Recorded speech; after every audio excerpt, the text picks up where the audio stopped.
చక్కగా చదవగలుగుతున్నామా?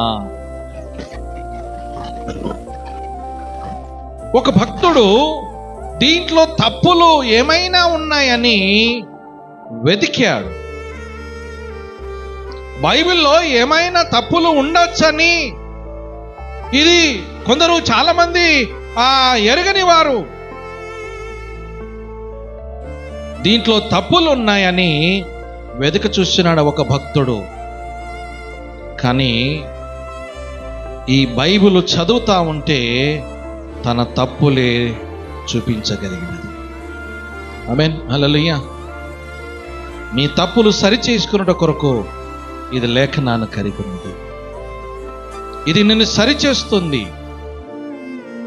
నువ్వు ఏ విధంగా కలిగి ఉండాలి, నువ్వు ఏ విధంగా జీవించాలనో ఈ పరిశుద్ధ గ్రంథం నీకు నేర్పుతుంది. అందుకే లేఖనం ప్రకారంగా